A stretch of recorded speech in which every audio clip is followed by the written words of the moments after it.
Very nice. Hello and welcome to our International Women's Day celebration.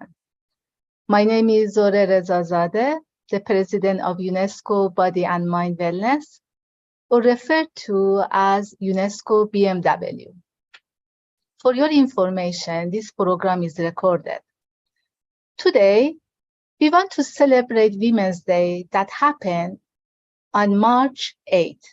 But because our programs are set up for Sundays, we do that celebration today. Let's go through a little bit of history of Women's Day.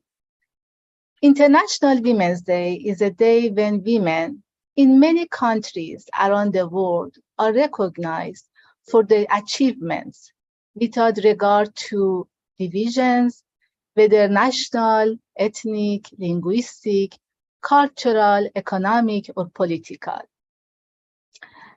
Together, women demand civil, social, political, and righteous rights in a declaration of sentiments and resolutions. It all started in 1908 with the garment workers' strike in New York, and was officially recognized by UN National, and in 1977 and years after that, for 4 times this celebration through UN is a custom now.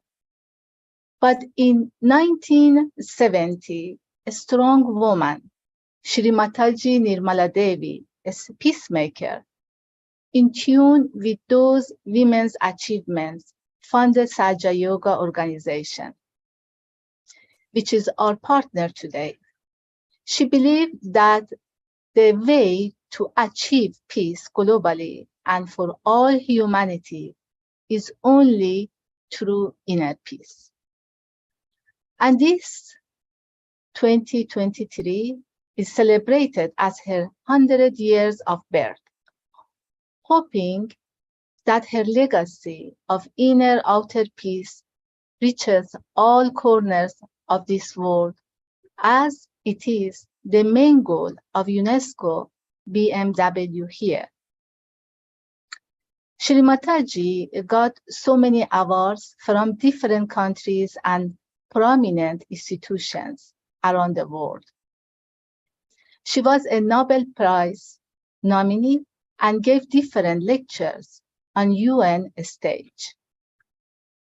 We have also a proposal in collaboration with Sahaja Yoga, our partner, that is called Moments of Peace series in honor of this humanitarian, Shrimataji Nirmala Devi, celebrating her 100th of birthday and also peace legacy. This proposal is about a series of events hosted in different municipalities, hopefully across the world, indoors or outdoors, as the weather allows, with different activities, meditation and music. It is open to young adults, high school and college students. All are invited to participate actively in this event and learn the practice of inner global peace with us. We welcome participants of all and any background. So if you have any desire to join us in celebration of these 100 years of moments of peace, please join us. Or you can write to UNESCO bmw@gmail.com or on our website, unescobmw.org. Contact us and see if we can together bring those moments of peace to our society, community, and beyond. However, with today's program, our goal, as always, is to fulfill 2030 UN Sustainable Development Goals in bringing more recognition for women, especially in the hearts and minds of the young generation. Let's join hands and use also this platform of UNESCO Body and Mind Wellness for empowering life and right to thrive for everyone. Now I am honored to introduce our Master of Ceremony, Adda, and our moderators, Parisa and Wanphen. They will take care of this program today. Hello, Adda and Parisa, Wanphen. Can you all talk briefly about yourself and give a short explanation about today's program, please? The floor is yours. Thank you. Thank you so much, Zoreh, and welcome everyone to this beautiful program that UNESCO BMW put together. And hello, Parisa and Wanphen. How nice to be here together with you. So maybe I think we are a mix from all over the world, right? Because I am based in Amsterdam, the Netherlands, in Europe. And Parisa, where do you live? Canada. In Canada? And Wanphen, where do you live? So I presently live in Thailand, in Bangkok. So it's very late. Very late at night, yes. So thank you for joining us so late at night. And I know that halfway through the program, you have to go to bed because otherwise it will come too late. So for me, myself, it's 5 p.m. In the afternoon. So still a very reasonable time. Maybe it's nice if we introduce ourselves a little bit. Wanphen, maybe you want to start? Sure, thank you very much. So thank you to UNESCO BMW for this invitation as well. Just very briefly, so my name is Wanphen. I'm Thai French and I'm working with the United Nations actually as Program Management Officer. But I have lots of pastime, and meditation is really something that I have very much deeply ingrained in me. I've been practicing for nearly 40 years. When I was a kid, I started early, and then it's been my best coping strategy through all the challenges of life, the ups and downs, and it brought tremendous peace and a whole toolkit. But we'll tell you more about it. And just to say also that one of my other passions, Indian classical dance, and I love Bharatanatyam. Performing a few hours ago, so it's been a packed weekend, and I'm happy to close my week with you all. Fantastic. Thank you so much, Wanphen. Parisa, we also want to know a bit more about you. Yes, sure, Adda. Just first of all, I just want to say that I'm deeply honored to be on this program with you lovely ladies and Zoreh, presenting for this really, really important cause, International Women's Day. I'm Iranian Canadian, live in Toronto. It's 12 p.m., noon in Canada, in Toronto, actually. Okay. A little bit about myself. I'm a mom, two girls, living in Canada with my family. My background is I'm a computer engineer. I'm currently solutions development leader from the technology and IT field. And my passion, my heart goes to humanity, goes to books, to the literature, to the nature, to meditation. And that's the way that I paint my days in life with nice colors. And that's the way I find myself meaning on everything that is happening in my life. Yeah, that's it about me. Thank you. Yes, wonderful. Thank you very much, Parisa. So I will also say a few words about myself. I also feel very grateful to be part of this beautiful program, and I really give a lot of credits to the International Women's Day because it's so important. I am a leadership consultant already for over 20 years, a facilitator and a public speaking trainer. I work also, I'm in politics, where I empower female politicians to take the stage, as it is so important that women are more present in not only in corporate, but also in the field of politics to really change the world for the better, to have more love and care in the world. So that is also my passion. And on this, I'm also an actress and regularly on tour with the show Shakespeare's Women, which is also emphasizing the power of women. And it looks like we're also going to Canada in October. So that might be nice, right? Very nice. Very nice. Right. So now we know who's in the room, and let's invite Sunny Levy into the room because she was this beautiful singer that sung the song where we started up with. And she is based in Greece and is a wonderful opera singer. I've seen her many times performing in Europe, as Greece and Holland is not so far away from each other. Yeah, Sunny, maybe you can also say a few words about yourself, introduce yourself in the best way possible. Sure, Adda, thank you very much. It's really an honor for me to be here with you, with all these beautiful ladies, everyone accomplished in their own fields, and talking about such a wonderful topic. And I just brief, I'm a singer, as you said. I'm a musician and a music therapist currently working in Greece. As the song we heard was in Greek, the initial song, I would like to say a few words and why we chose this song to start this program this evening. This song is actually taken from a children's musical called The Amazing Journey of Alma, and is sung by a butterfly who, after a short journey around the botanical gardens, comes to the realization that love is the most important thing. And she sings that love is like a treasure that can be found within us, inside our hearts, and all around the world, wherever we meet perfection, beauty, and compassion. And we thought that the theme of love is so much linked to the theme of today's session, because women, and especially mothers, have this tremendous capacity to love, to share, to give, and to nourish, and actually also to bear quite a lot, you know, when it comes to supporting their families, their children, and in an ideal world, their society. And that's why we chose this song. Fantastic. It was absolutely beautiful to hear. Thank And you. what you also will bring to us today is you have a speech on the culture of Greece. And of course, we all know that Greece is actually the foundation of our Western culture.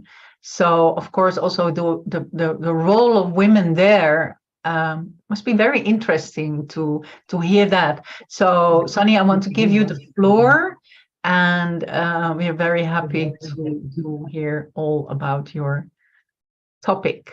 Thank you. Thank you very much, Adda. So today I was asked to briefly talk about the role of Greek women in society and in culture, starting from the ancient days. And I'm sure most of you are familiar and know a bit about the ancient gods, and especially the ancient goddess Athena, who was the protector and guardian of Athens. Actually, Athens takes its name from the goddess Athena, who was worshipped so much by everyone. And she was actually regarded as the primordial goddess, the primordial mother. And actually, the word Athena is related to the Sanskrit word Atha, which means primordial. And although the Athenians worshipped a female goddess, the role of women in the Greek society was totally undermined. They were oppressed. They were not allowed to go out of the house. They were not allowed to have an education, or they had no political rights. And their only role was to raise their children, to look after the household, and to bear ideally male children. And this kind of structure went on for centuries in Greece, where it was like a patriarchal system where men had the upper hand. But as women evolved and they prayed for their human rights, at the same time when changes were happening around Europe, Greek women managed to gain equal rights with men. And nowadays, Greek women are like any other European women. They're entitled to education. They work in all kinds of fields, but at the same time, they have the responsibility of their families, their children, and their households. And that makes their role quite demanding and tiring at times. And it's really so easy to lose as a woman the balance or the inner peace. And there are, of course, many ways of sustaining and maintaining this balance, which is so important, because as Srimataji has mentioned in one of her lectures, she says that we need balanced women in order to have a balanced society and peace within the society. So a wonderful way of sustaining this balance, no matter what happens outside, is to meditate. And I was really pleasantly surprised to see that today we're going to have also a session, a guided meditation, which I think is a brilliant idea. That is wonderful. Thank you so much, Sunny. That is so true. It's very important to stay in balance. And yeah, it's amazing how the role of women and the position of women especially, it's not so long ago that was completely different. Exactly. I think it was around 1950, around that period where women started to gain more confidence in their beings and started to rebel against this oppression. Yes. And also I think maybe the understanding was there that, yeah, we need more the women in the society as well, and not only in the house. Exactly. Also, women's right to vote is quite recent, right? Right. Correct. Quite recent. I think around 1960. Yeah, 1960. Yeah, exactly. Something like that. So that's quite amazing. Wow. So thank you so much for sharing all this with us. And thank you very much. We are very grateful that you were with us. And Parisa, how do you see that actually? I mean, you grew up in Canada, or you grew up in Iran? You are from Iran, right? Yes, yeah, I grew up in Iran, so it's about 2 decades that I've been living in Canada. And yeah, it was great to hear from Sunny of the journey of the women in Greece, from the time that people would worship a goddess Athena, and then they all forgot about the energy and feminine power that will empower everyone, not just women, and the journey of down and up, which is something that women of Iran are going through right now. And that's what I like to talk about, Adda. Great. So life, freedom, it's what they are chanting in the streets of Iran, and that's what I like to talk about. Okay, great. In that case, I'll leave, and I leave the floor to you to talk about your subject on women, life, and freedom. Thank you. Thank you. Women, life, freedom is what women have been chanting in the streets of Iran since September 2022. It was after a girl named Marzhei Abedi, Marzhei Abedi's heartbreaking death when she was arrested for not having proper hijab. Women of Iran have been protesting against anti-woman rules. They are protesting and they're supported by men. This protest actually started from really young girls. That it's extremely impressive, their courage and their bravery against the rules of a regime that is hiding its dark, male-dominated dictatorship under religion's mask. I don't want to talk about regime and the politics at all. Everyone knows they're all around the news. The world knows what is going in Iran, and they know about people that have been beaten, poisoned, arrested, and imprisoned for the protests. What I want to bring attention in my short talk is to this message: women, life, freedom, how important it is. Not just to the women in Iran, in Middle East, or in a certain area of the world, but to all of us, to everywhere, for our whole world. Well, psychology teaches us that there are two types of forces, two energies, two archetypes within all of us, feminine and masculine.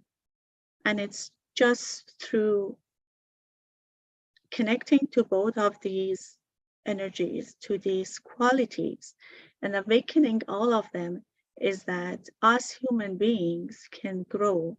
It's just through the balance between these two energies that we can grow to our highest potential. This balance, this reach out to these two energies, two complementary energy, is actually the beginning of our spiritual growth. This is not just limited to individuals. This also applies to the societies. Human society for centuries have silenced and suppressed feminine energy. This path has taken us to wrong places. This is something that has left in marks to every one of us, and also the collective consciousness. The more male-dominated rules and ideology exists and expands on the earth, and the more the feminine voice and wisdom is silenced, the deeper the problem becomes, the problem of imbalance. And imbalance is something that prevents our world to grow to the right direction, prevents us to grow in our path to become the human being that we are born and supposed to be. Carl Jung called the feminine part of our being, our energy, anima. Anima in Latin means current air, wind, breath, vital principle, life, soul. Isn't that enough to find out missing this important energy is missing the life, is destroying the life? That's what's happening in our world right now. Woman is the creature that creates. Woman is the bridge between past to future. Woman is the one that resides in the present moment, because it nourishes. Women is the one who nourishes the seed of life, the growth of tree of life. Our world is desperate for a mother. Our world needs mothering energy. If mothering energy was present, there would have been no wars. There would have been no atomic bombs. There would have been no challenges as far as poverty, destroying nature, climate change, global warming. If mother is there, everything is in balance. Where is this mothering energy? Where can we find it? Over the mountains, top of the mountains? No, it's all within us. It starts from us. This mothering energy flows in the nature everywhere. But for us human beings, there is a difference. She is there, but she sits quietly and waits for us to desire her, to sought her, to look for her, to awaken her. That's the difference. Human beings have the choice. We have to seek for it. We have to want it. And as soon as we pay our attention to our inner peace, to our inner energy, it starts to grow. It starts to expand from within us and reflects to our whole world. Sri Mataji Nirmala Devi, the founder of Sahaja Yoga in 1970, brought this message to all the human beings. She just gave us a treasure map to the treasure within us. All the forces, all the energy, all the capabilities that are born with us. This is the time that we can reach out to them, we can connect to them, and we can awaken that in ourselves, to our family, to our society, and to our world. My friend Wanphen will talk more about seeking this inner energy, inner powers, and guide us through an experience of meditation. But I want to end my talk by coming back to woman, life, freedom.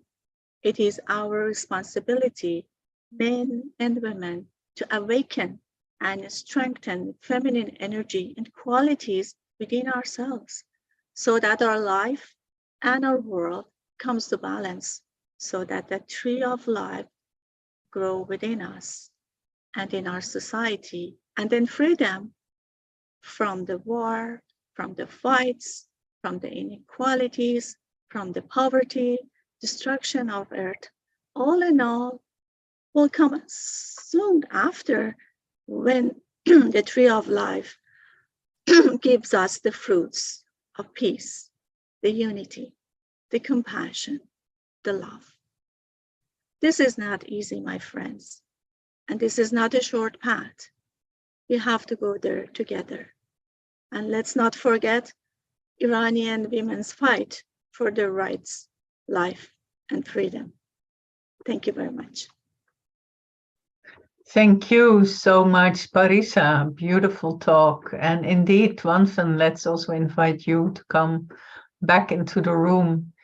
So Parisa, actually, you're saying this is this feminine energy lies in all of us, also in men. So men and women, all, yes.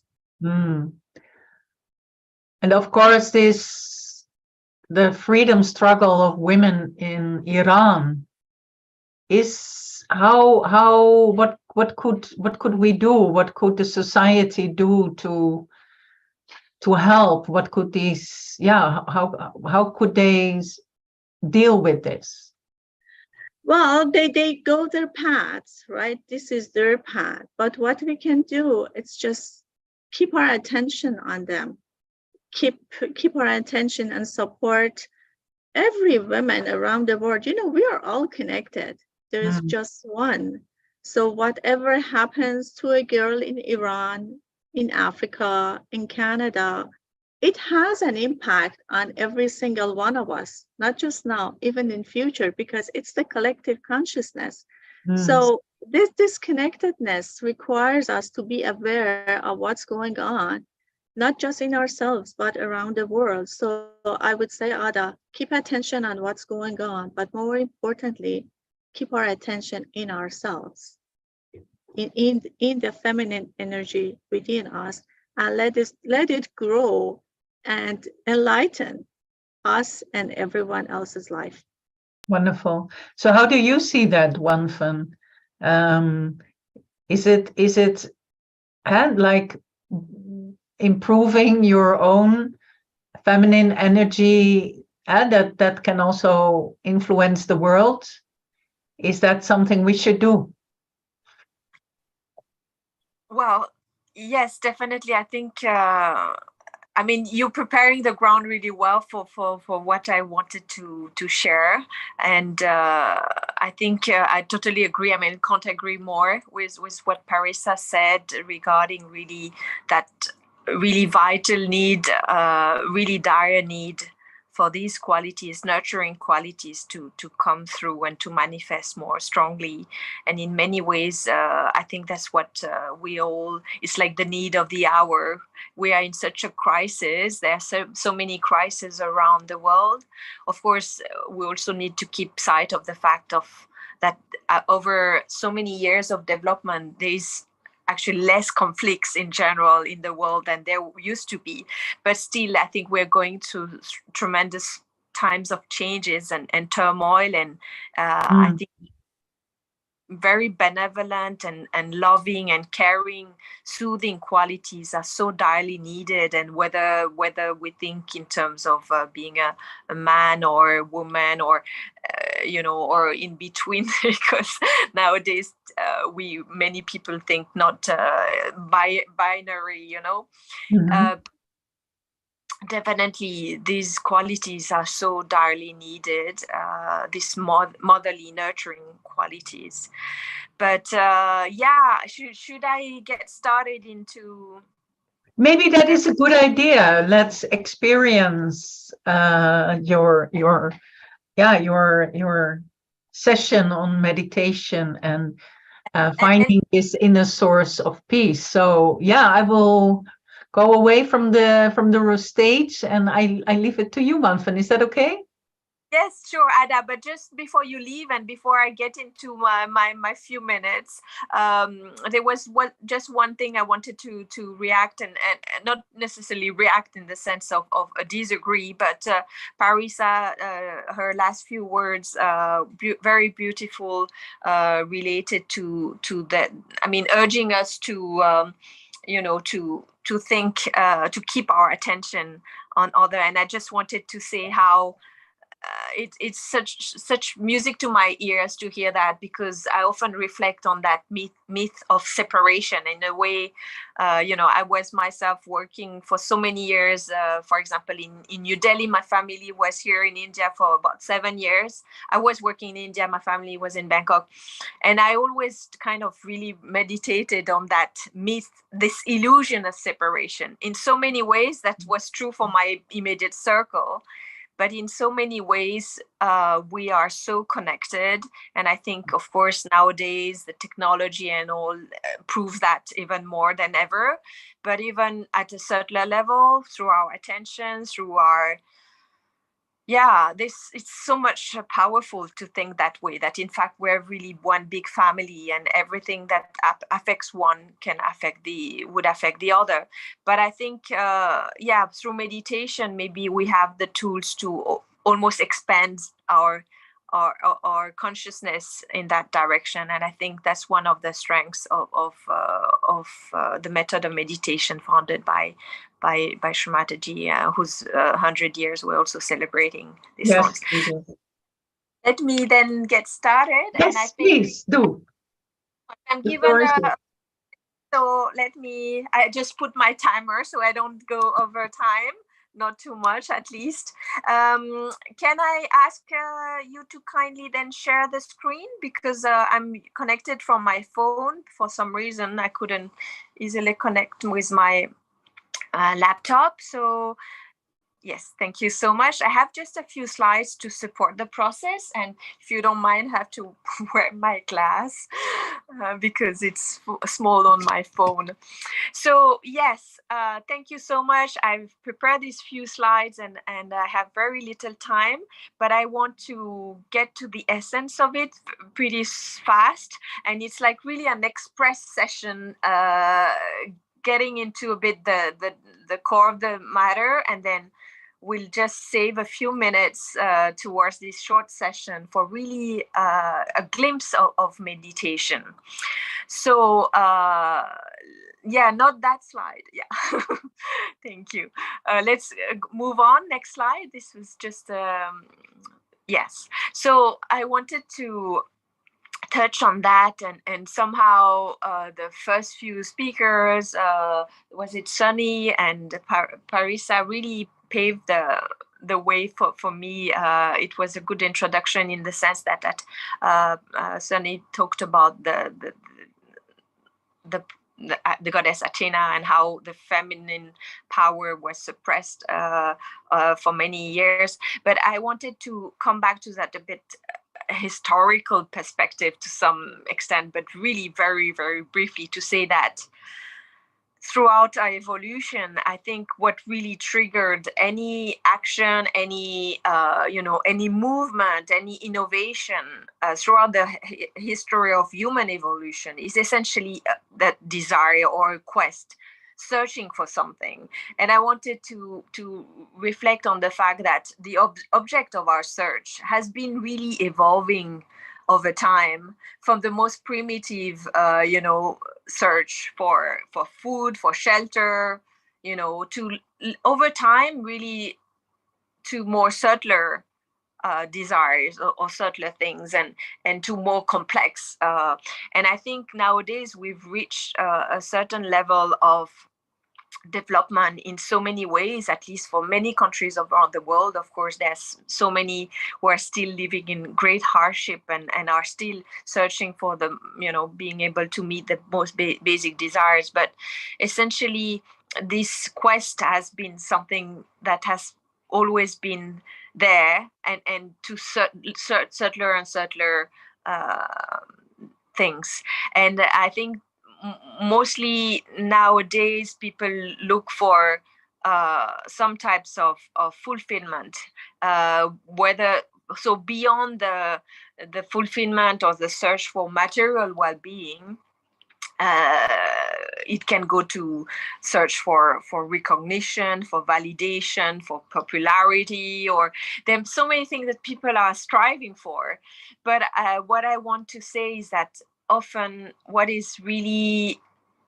we're searching for, maybe more unconsciously, is actually for our innermost spirit, our true identity. It's something that also so many people are searching for that.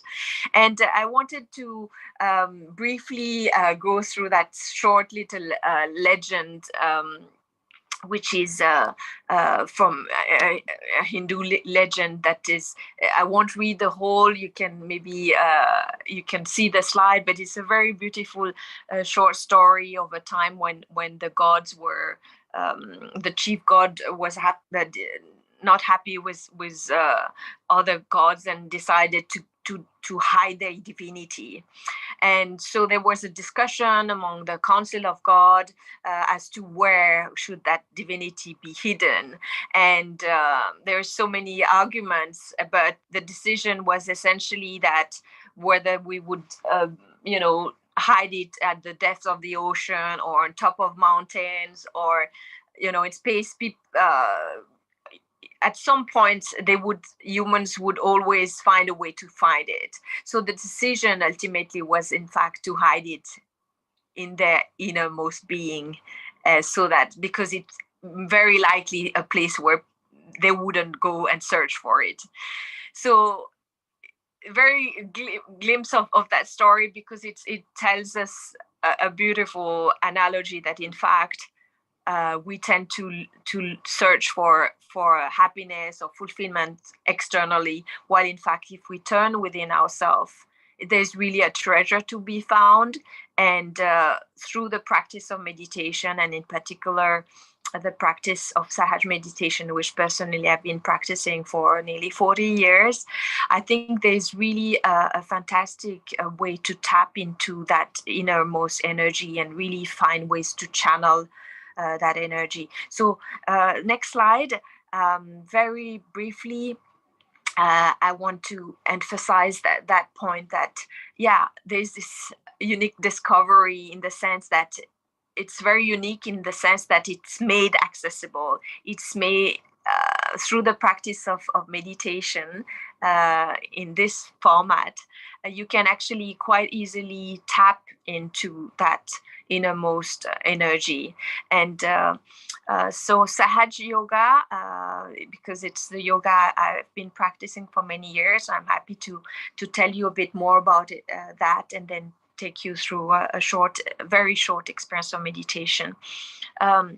Has actually found a way to give that experience of the awakening of that innermost energy almost at a large scale and mass to whoever desires it.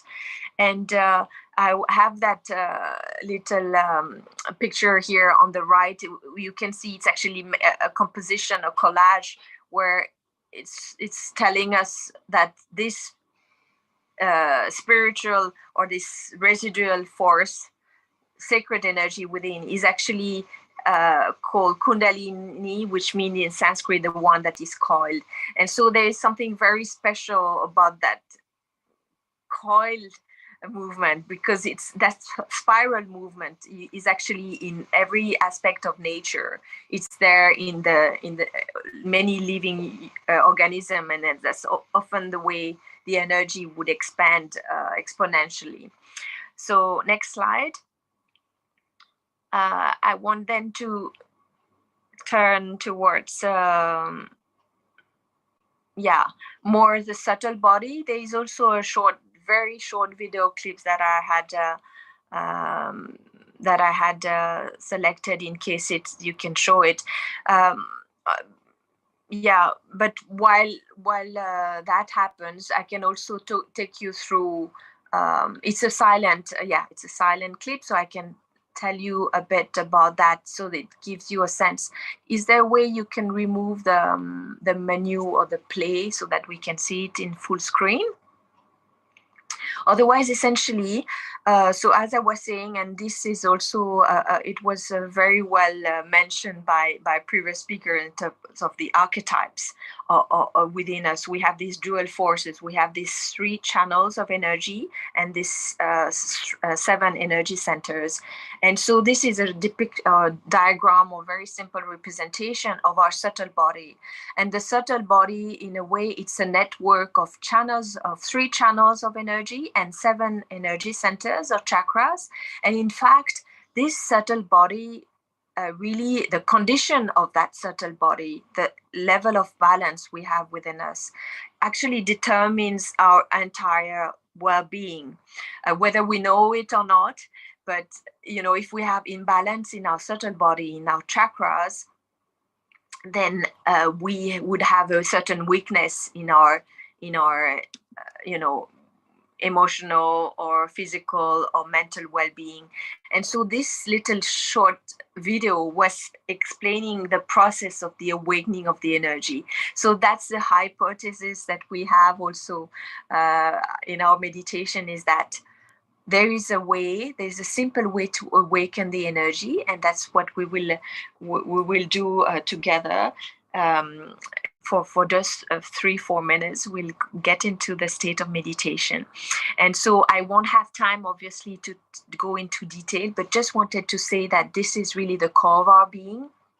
And very interestingly, since I had taken that image of the evolution of human or the species, I just wanted to emphasize the fact that the spinal cord is something extremely special and very precious, and has been a critical tool in the evolution of the living organism. And so it's very interesting that, the sacrum bone, which is this triangular shaped bone at the base of the spine, that's where this dormant sacred energy resides and can really be awakened, and by this simple method of meditation. And so it's something really special. Everything is meant to be, everything is very well placed within, and it's just a matter of trying to finding the switch. So that's what I would propose that now we do all together. So if you are kind enough to join us in that process of meditation, so I'll just take 3 minutes. And sorry, I'm getting messages at the same time.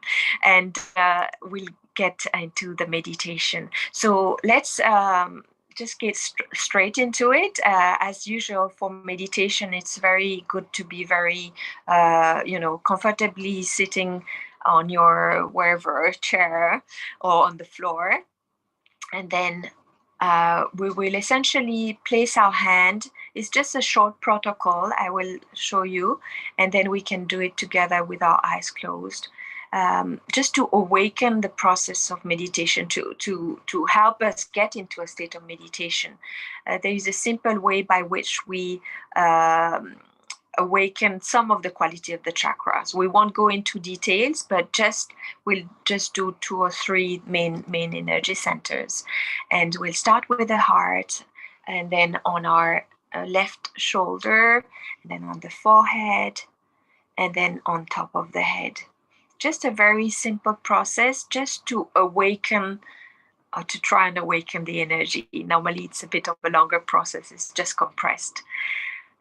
So that you get a glimpse of that, and then we can always be in touch, and you can practice more if you're interested.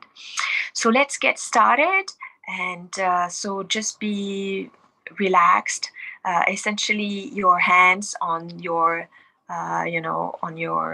legs, and you don't need to memorize. I'll just tell you and guide you through it for this next few minutes. So just sit then comfortably with your eyes closed, and try to internalize your attention. I hope my voice is coming out loud enough. And so let's bring our attention within ourselves and breathe in slowly, deeply. And so that process will essentially work on the left side of our body, simply because the left side is the side of the desires, of the emotion, and it's what we want to awaken first, for that action, for that energy to rise. So let's start with our right hand on our heart, and we'll essentially address this energy within, which is a motherly sacred energy. And as we were talking about that before, it's really this feminine life force within us. It's like the reflection of Mother Nature within us. So just try with an open heart and open mind that little process of meditation. So with a hand on the right, with our right hand on the heart, here we'll say a few times, and we can address this energy, this sacred energy, as Mother, to keep it simple. Mother, I am the pure spirit. So this is one way to go very deep inside us, beyond all our identifications or, everything we think we are in terms of nationality, profession, and all that. Just leave that aside, or go much deeper level of our being. It's our spirit, our true self, our eternal self. Mother, I'm nothing but a pure spirit. Can repeat it just 2-3 times, or just say it a few times very confidently, really to assert the quality of that energy center or chakra, to help it open. And then we'll bring our right hand on the at the level of the shoulder, at the left corner of our shoulder. And here it's a center that is often very much damaged by the sense of guilt, which is not helpful in general to correct our mistake, to assume our mistakes and correct. So let's be in the present moment, which is also the central channel, and let's not feel guilty about anything. And remember that superior intelligence, that mother nature around us is just an ocean of compassion. So anything can be forgiven. So we say a few times, I'm not guilty, just to help open that energy center.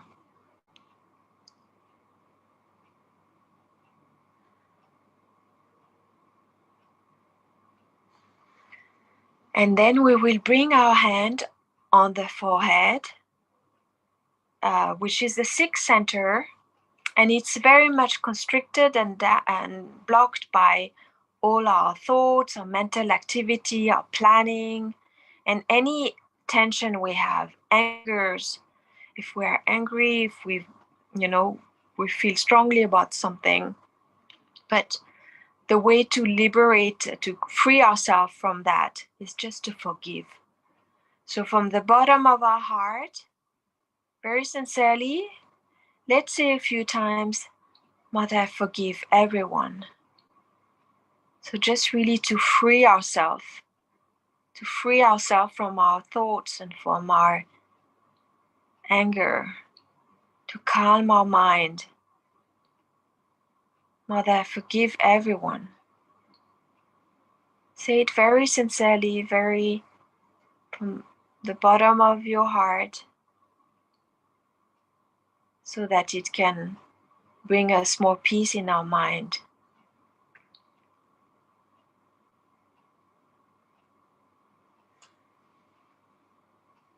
And then finally, the last step, and then we'll stay in silence for a minute or so. We bring our attention to the top of our head, and the hand, it can help us put the right hand, the center of the palm, on top of the head. The last chakra, which is often described in many scriptures as the 1,000-petal lotus, because when the energy is awakened, it can help us blossom and help us with the connection, the yoga, which is the union with the all pervading energy around us. So here, for that last step, we simply ask for the awakening of that energy to help us reach a state of yoga. Yoga is much more than the physical yoga that is so popular nowadays, but yoga ultimately is a state of mind, is a state of union. So we pray for that awakening. Mother, please give me my self-realization, which is the awakening of that energy. And let's desire it very sincerely for that to happen, because the desire triggers that process as well. Mother, please give me my self-realization, or open my seventh chakra so that I can establish the yoga. So whatever way you want to formulate that, this is the purpose. Give me the yoga, true yoga, or my self-realization.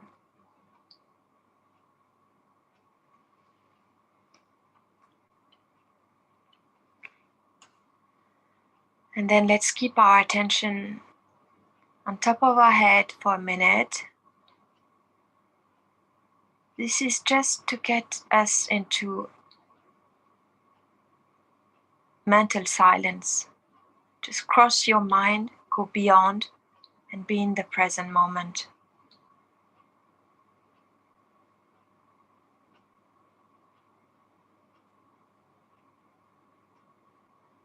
And that's a bit your ivory tower. Anytime you feel stressed or sad or with negative emotions, just try to come back to that zone where you are in peace inside you.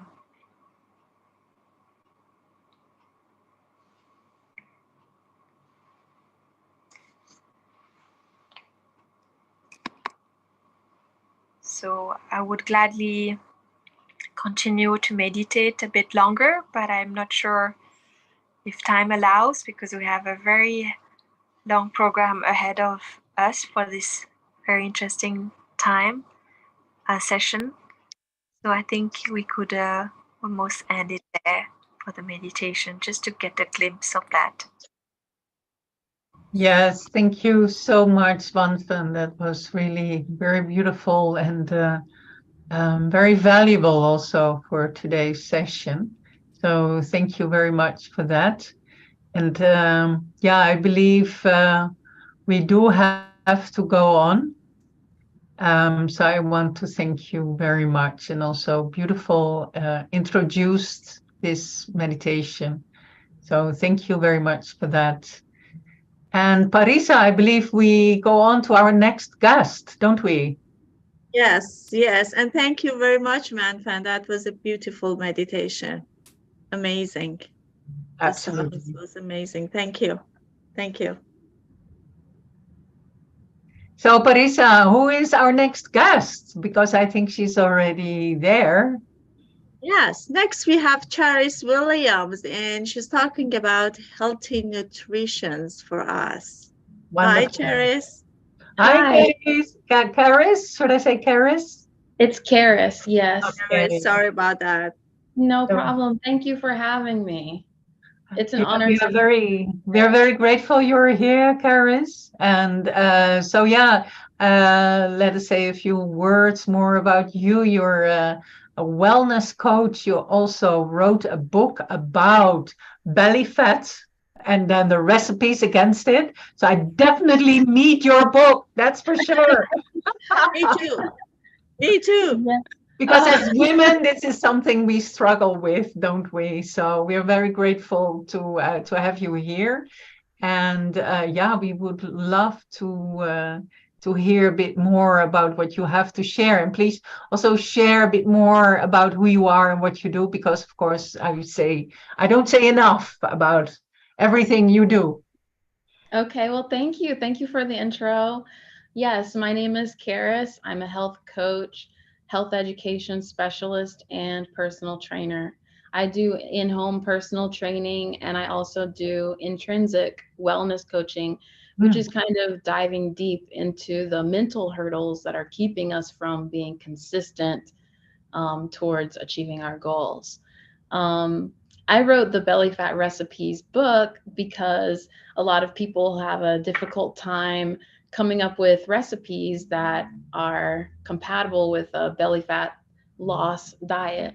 And the thing about belly fat is that there are a lot of things that are being pushed that actually promote the accumulation of belly fat.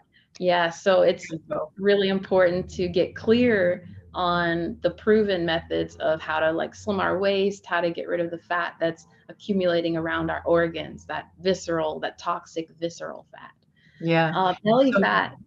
Say what? No, I just want to say maybe we should just leave the floor to you, because you're going to give us a lot of healthy nutrition advice today. So the floor is yours, Charis. Thank you. The thing about belly fat, it's for women in particular, we often have issues like hormonal issues with like PCOS or hirsutism, fertility issues, and belly fat is something that contributes to these issues, because belly fat is related to high blood pressure, high LDL, the bad cholesterol, high triglycerides, which in research is often called a hypertriglyceridemic waist.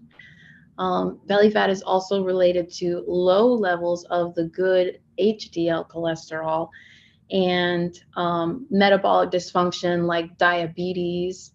It's related to heart disease. It's related to fatty liver, excess cortisol, as you probably know, which is the stress hormone, and excess inflammation. And lastly, belly fat is related to a poor nutrient profile.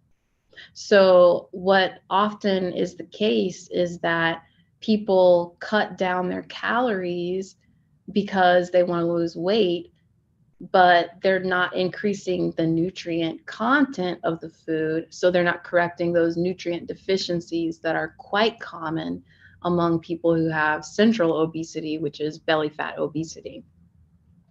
So when losing belly fat, if you want to lose it in the most ideal way, you want to approach it from a lifestyle perspective. You want to make sure you're getting your adequate nutrition and make sure that you're avoiding certain things that can mess up your cholesterol, mess up your blood pressure, also blood oxygen levels. So if you have low blood oxygen levels, that can also contribute to belly fat. So when losing belly fat, it's not necessarily a calories in, calories out thing. It has more to do with the quality of the food that you're consuming. Okay. Let's see. And then I wanted to talk about some of the tips that I want to give you guys that can help you get rid of this belly fat in a more systematic approach. Okay. So 1, remember that it's not about how you look. Okay. Belly fat is about your health. It's about how you feel.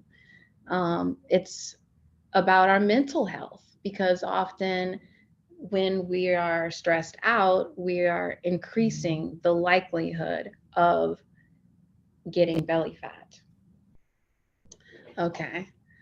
So when losing weight and you're finding out an exercise plan, you want to come up with something that is enjoyable. So let's say you go to the gym and you're stressed out and you're like, oh, I have to work extra hard. Got to push myself. Remember, when you're feeling stressed in those moments, that is an indicator of that stress hormone, cortisol. That is a belly fat causing hormone. So in losing belly fat, it's all about what helps me to enjoy myself, what gives me a good time. So this losing belly fat is not a bad experience. It's a good experience. All right. Number 2, your plan has to take into account your likes and your dislikes. So basically, for me, for example, I like to go rollerblading. So when I want to get cardio, which is to increase that oxygen in my blood to help to lower my belly fat, I'm going to choose to go rollerblading because I think rollerblading is fun. So for other people, that might be biking. For other people, it might be going on a walk with friends or playing playground games, All right, number 3, your plan has to include nutrient-dense foods. So with belly fat, excuse me, often people have nutrient deficiencies. And this is also quite common generally among people who are obese, because we have for years eaten foods that are low in nutrient content. So processed food, junk food.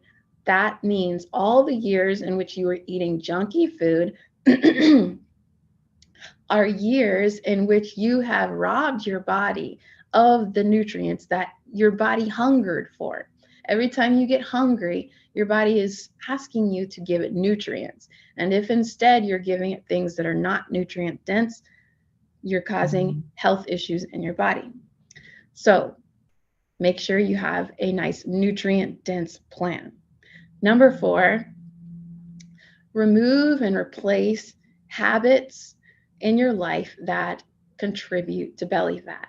So if, for example, you are drinking alcohol on a daily basis, which is considered moderate intake is actually too much and contributes significantly to belly fat. Things like that, you're going to want to cut out or cut down significantly. So you have to pinpoint the things that contribute to belly fat. There are several things that contribute to belly fat. I wish I could talk about, but you might have to go on my website, sign up for my course, and it talks about it in depth, and you can find out what exactly it is that you're doing that's contributing to your belly fat. Okay. Number 5, okay? You want to add in the things that your body needs.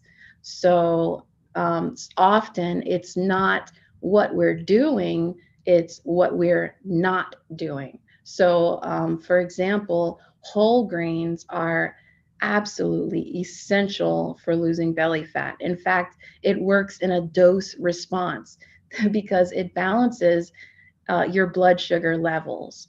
And blood sugar levels, when your blood glucose spikes or it drops too low, it can cause cravings, or it can cause different sorts of issues with your metabolism. So making sure that you're doing certain things that you would not have normally thought to do, like getting your consistent amount of whole grains. So I believe I'm out of time, but yes, that's everything that has to do with belly fat. And ladies, this is going to really change your life. It balances your hormones, it gives you energy, it prevents disease, it lengthens your lifespan. And so if you can take these tips into account, you'll be really doing your body a favor. Thank you so much for allowing me to share this with you. Thank you very much, Charis. It's a beautiful and very valuable topic.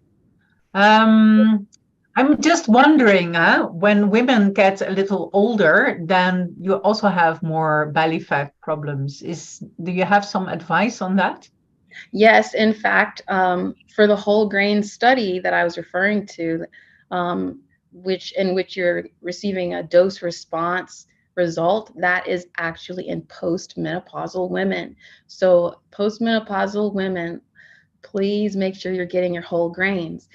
All this low carb diet stuff, this is not sustainable. So in terms of a nice long-term plan, you want to get your B vitamins in, your folate. These things are going to be coming from your whole grains. So you want to ensure that you're getting at least 1 to 3 servings a day of whole grains. And I'm not talking about the bread that says whole grains on it. I'm saying the actual grain. You're going to cook it like you would rice, and you're going to have it with vegetables, things like that, whole unprocessed food.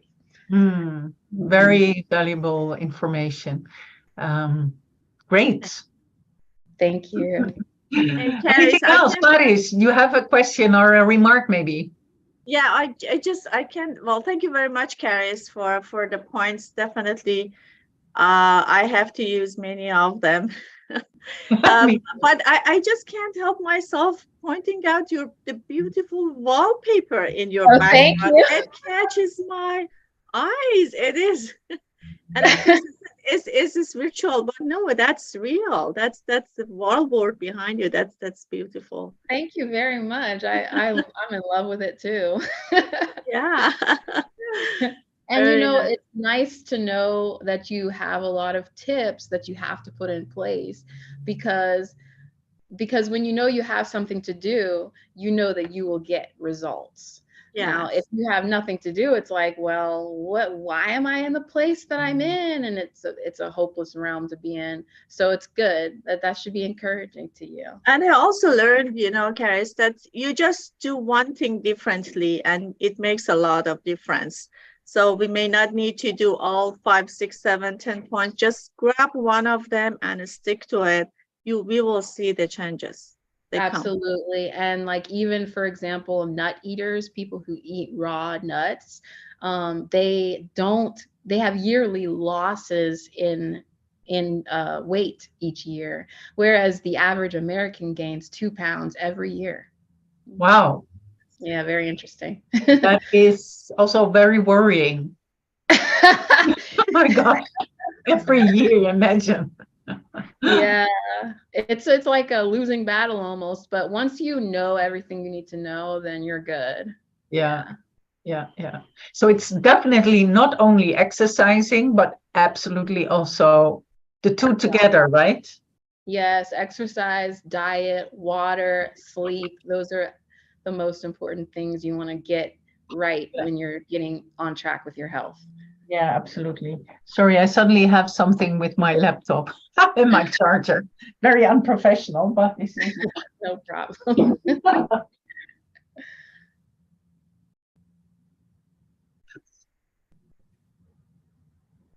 Right. So, Parisa, please. Yes. So, well, thank you very much, Charis. Thanks for being with us. It was great. And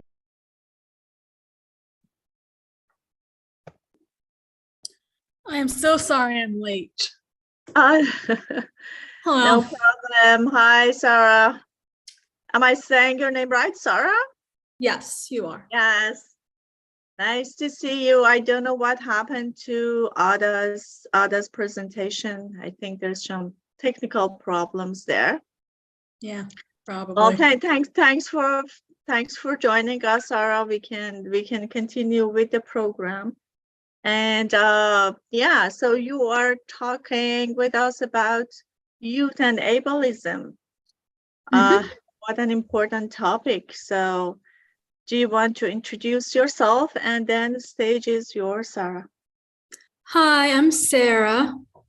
I suffer from multiple sclerosis, and being disabled / chronically ill has been a tough road to be on. I mean, I've suffered from MS almost my entire life. So I'm pretty used to it, but for this upcoming generation, I think that there are, I guess, very different and more accepted ways in order to,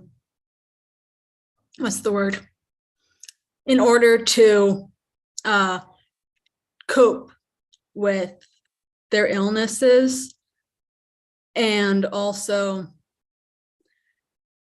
cope with ableism and people who are judgmental, not accepting, overbearing, and controlling, and honestly, just terrible people, like people who misdiagnose you because they think that they know everything about your illness just from hearing that you have blank. And then they're like, no, you have something else, and it's this. And I mean, they're trying to help, but honestly, they're not at all. And ways that the youth, this upcoming generation, and also the kids and young adults dealing with a disability, deal with ableism and humans, basically, is one, ignore, just if someone's being rude or mean, judgmental about your illness, you can just walk away. And if that's not an option, and I understand that, you can always cut them out of your life, or you can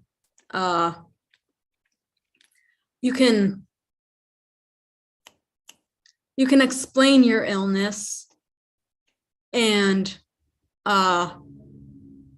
try and explain that this is what I'm dealing with, and there's no need to be an ableist about this. And honestly, yes, it's hard. And yes, personally, I've had to cut many people out of my life. And am I grateful about that? Definitely. Am I sad about losing friends? Of course. But people need to understand that if someone ghosts you, as we say these days, that they need to understand the reason why. They need to understand that, oh yeah, this person's ghosting me because I was too judgmental about their illness, their life, how they're coping, all of that stuff. And I just wish that ableism was not a thing, because honestly, I've dealt with it a lot, and I'm pretty sure that other people have dealt with it as well. So yeah, that's about it. Thank you, Sarah. Thank you so much. It was very inspirational. What you were, the tips you were telling, the challenges you have, honestly, it's everyone's challenges, right? So we experience it maybe in a very specific way, but I could echo with many of the things that you said and you've experienced. So very inspirational and helpful. Thank you very much, Sarah, for joining us. Of course. Yeah, wish you luck. I heard that Adda is back. Adda, are you with us? I am indeed back, and I'm very sorry for my technical issues. Glad to have you back. Just where did she go? Yes, I can imagine. These are one of the interesting aspects of online meetings. Suddenly you're out. Oh yay! But I'm back. So thank you for taking up. It's so good to then be with more than one host, right? So you could immediately take it over, and you did a wonderful job with hosting our lovely Sara Wise. And thank you, Sara, for your topic and sharing with us how it is for you and what you're dealing with. So I'll try to go back to where I was, and I was talking about family, right? Family, how important it is to know where you're from, how important it is to have that feeling of belonging. And the moment you have that feeling of belonging and security, safety within you, you can bring it outside, and then you can bring it into the society. And yeah, looking at the topic of today, if you look at what was the most important woman in your life, it's usually your mother, right? So a mother, the motherly qualities are so important to have had in your life, and also to have as a mother yourself, but also to bring these qualities into the world and to have it into the society. So what do we see as motherly qualities? That are the qualities of taking care, of empathy. And the moment you feel that security in yourself, you can also give that to others. You can feel the empathy for others, and you can also take care. An example that I want to give from my personal life is I already told you that I'm active in politics and that I empower women in politics. Now, it's actually such a weird thing that politics should be about taking care of society, but it's mostly about leadership. It's about winning. It's all about these very masculine things. So we really need these feminine qualities, these motherly qualities, that we can actually say, okay, we see that in the family and we want to bring it to the society. So that's why it is so important to have those motherly qualities into the society, so that we can all benefit from that, because we all need them. And if we are having too many of these masculine qualities there, then it's out of balance. And as also Wanphen already mentioned before, it's so important to have this balance in the society, and this balance come from the feminine, and masculine and feminine qualities should be actually in balance. Or maybe it was you, Parisa, who said that in your speech. Maybe you want to come back, and maybe we can look together at because it was you, no, who mentioned that it is important to have these feminine qualities in society to bring the balance.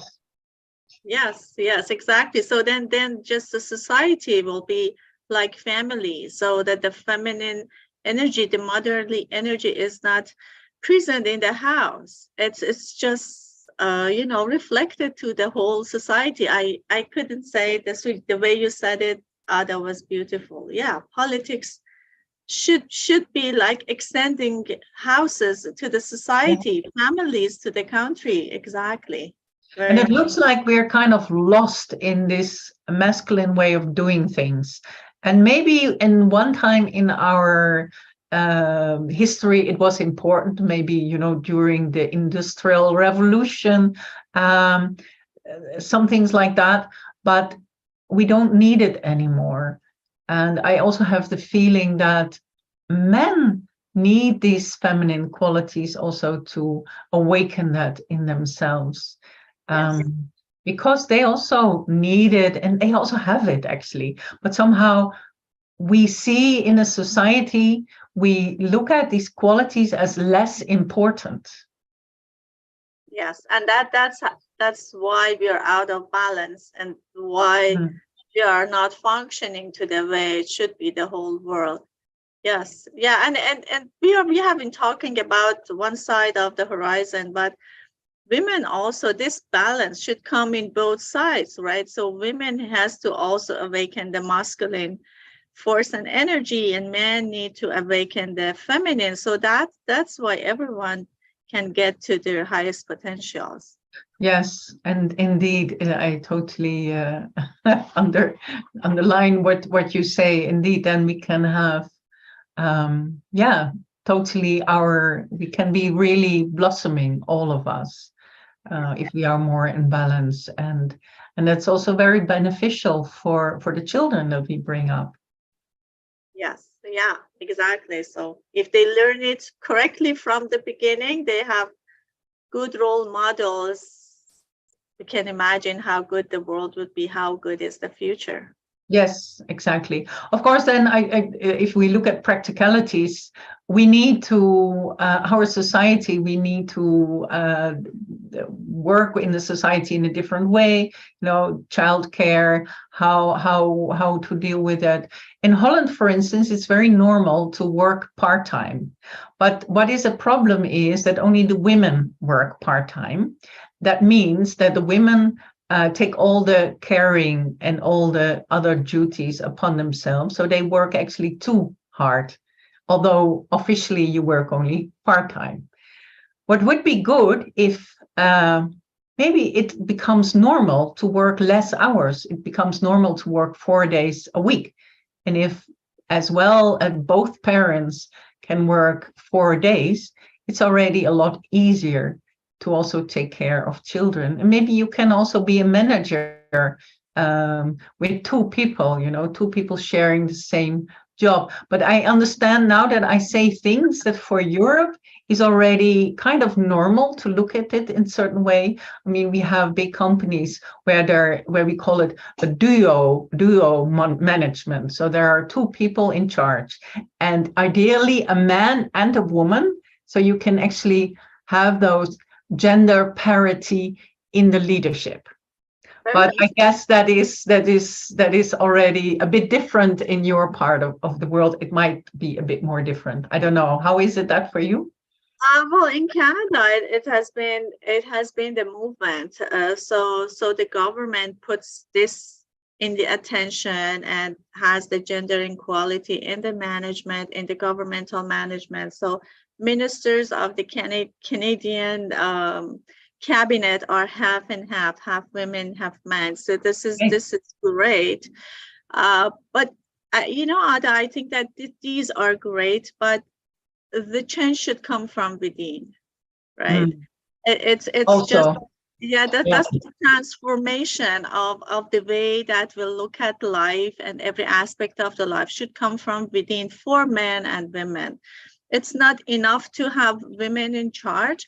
It's required to change the way that we are thinking about, our capability and the way that we, reach out to our strengths. Absolutely. And the moment that we have that change from within, it's easier to bring that change to the outside world, to bring that change in a society and even in the family, because then also the values in the family are so strong that it's easier to bring them to the society.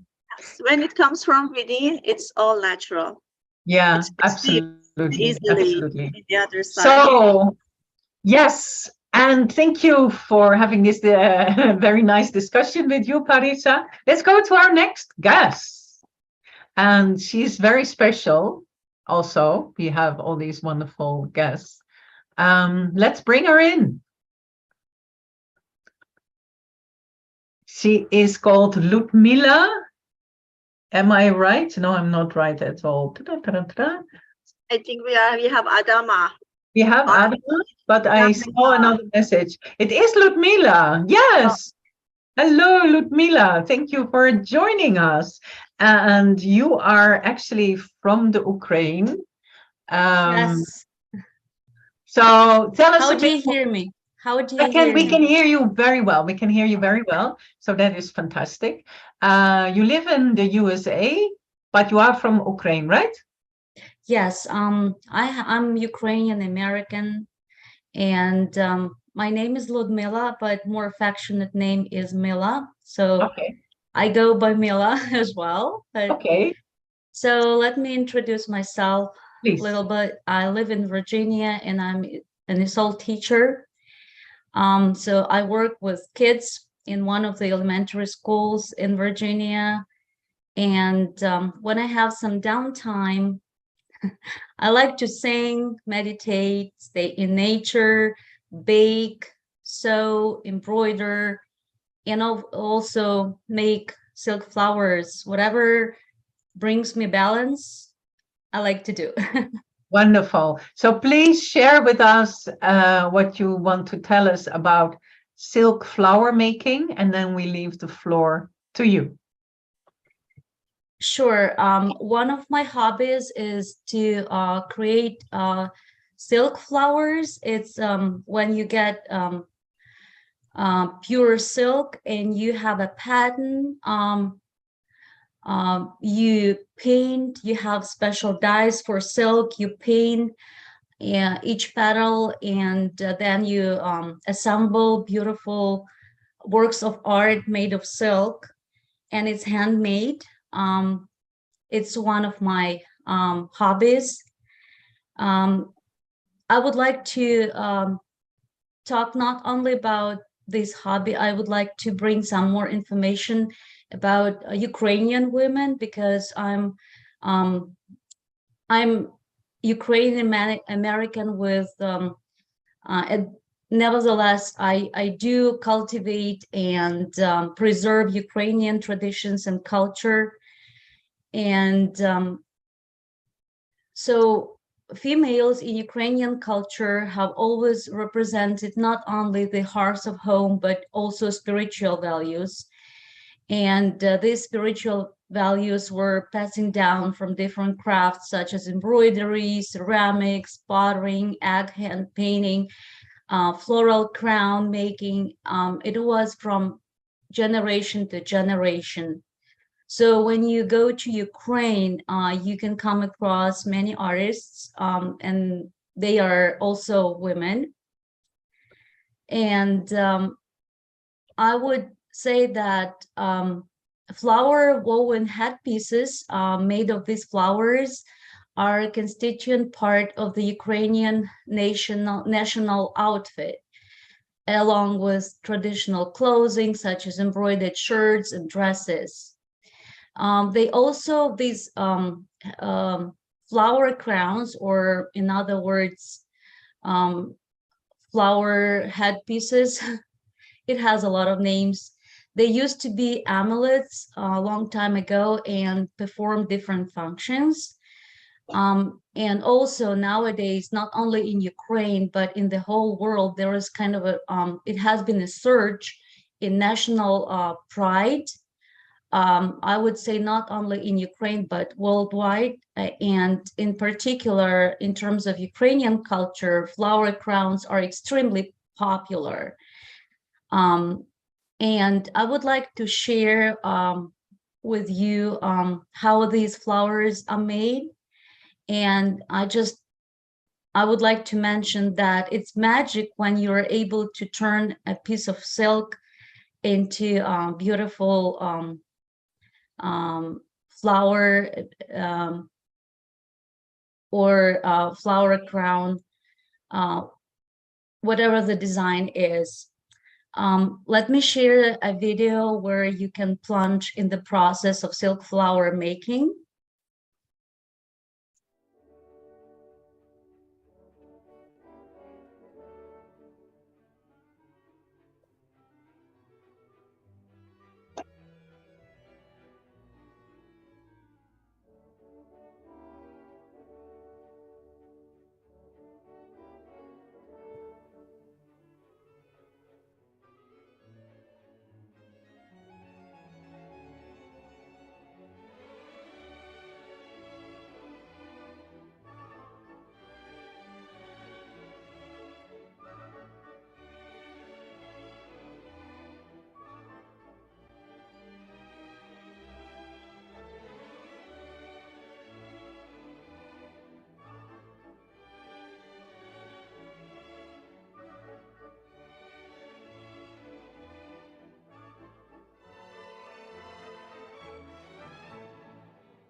Wow.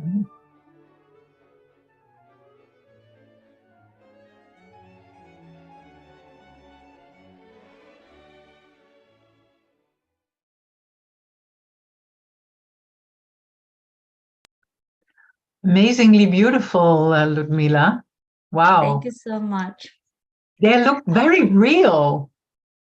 Yeah, I'm making them because it brings me closer to nature. And also I love to make outfits and different corsages and just to decorate people. And also it brings me balance. I can so imagine. It must be so balancing, but also giving so much peace, you know, to create beauty, to create this flower. And you can spread not only to Ukrainian people, you can spread this love and balance to different people of the world, and in particular women. That is beautiful. Thank you so much. We see that also Adama is already here, and that is fantastic. Thanks for having me. Thank you so much, Ludmyla. I did not want to immediately cut you down. I just want to at least say Adama is here because we see her. Thank you very much, Ludmyla, for sharing this with us. And yeah, it's beautiful to watch. Thank you very much. Thank you so much. And I have a great honor to be with you today and be a part of this community. Thank you so much from the bottom of my heart. Thank you so much. So hopefully Adama is coming back. Adama, maybe I should say. She is our next guest and she is from Gambia. So internet connection is very, very tricky, of course. And we did see her already. So I knew that about the internet connection. So I thought, okay, let's immediately recognize that she's here and that she can share with us what she has done. But I don't know if we get her back. Yes, she's back. She's back. Wonderful, you're back, Adama. Adama, how should I call your name? Can you hear me? You have to unmute yourself. You're still on mute. Okay. Now we Is it can okay? hear you. Yes, now we can hear you. And Ludmyla, you can close down your camera if you like, so that we can see Adama properly. So thank you for joining us. You're all the way from the East Coast, from the Gambia, from Africa.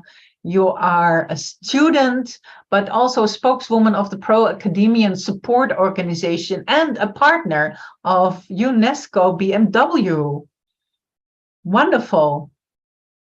So please, how are you and why are you here? Hello, I am fine. And how are you doing? It's a pleasure having me here with you people. Wonderful. We are very happy to have you. Oh, okay. The reason of me being here today is to discuss on art and culture in the Gambia and the UNESCO Body and Man Wellness Art Competition. So you can just continue. Thank you. All right, thank you. Art and culture in the Gambia and the UNESCO Body and Man Wellness Art Competition for promoting global inner peace. Gambia has a very unique and interesting art and culture. In fact, it is one of the major tools used to attract tourists and international communities. It's a very wide area of expedition. If you want to understand the art and culture in the Gambia, you have to get into various tribes because each tribe in the Gambia has their own art and culture in various aspects like music, food, masquerades, etc. Basic economics about 80%. Officially, the Gambia consists of 8 ethnic groups. Hello? Yes, we hear you very well. Okay. Officially, the Gambia consists of 8 ethnic groups: Mandinka, Fula, Jola, Wolof, Serere, Sarahole, Manjago, Ako, etc. There are other small groups, example, Masuanka, Mankan, Papel, Susu, Lebanese, Balanta, Jalunke, that do not appear on the official list. The Wolof and the Mandinka are the major ethnic groups. 34.4% of Mandinka, 24.1% Fula, 14.8% Wolof, and 10.5% Jola. Basic economy, about 80% of the population is comprised of subsistence farmers. A majority of these subsistence farmers are women. And this is the reason why the Pro-Academian Support Organization do empower women when it comes to stuff like this. In fact, we have collected about 16 names of widows in different communities and some of their children's name, which is about 300 kids. So therefore, these women do got lots of things which makes the Pro-Academian Support Organization to help them due to their family situation. And we have some of the different foods for culture for the main ethnic groups in the Gambia, which is the Mandinka, Wolof, Jola, Fula, and Sarahule. As we all know, food is for culture. And when we come to the Mandinka, their cultural food is domada. As you can see that in the picture, we have rice and some of the things on top of the rice. So that stuff on the rice there is peanut butter and with some ingredients in order to make the food taste very good. And we have foods of culture for Benachin. For Wolof, which is Benachin, is also made of rice. You can see some of the stuffs there on top of the rice, which is fish. We have the bitter tomato and lots of things. This Benachin also you can cook it with meat or chicken. It depends on how you want to make it. And we have foods for culture of Jola, which is Nyankatang Ombaha. Nyankatang is made up of rice and with groundnut paste. So this mbahal is mostly cooked by the Jolas, and on Fridays, most compounds in the Gambia do cook this mbahal or nyankatang for their tribe. So we have foods for culture, Fula, which is Futi right there on the picture. And we have foods for culture, which is Sarahule, known as Bundinyake. And we say masquerades for art, as art is a form of expressing something that you can see, touch, or feel.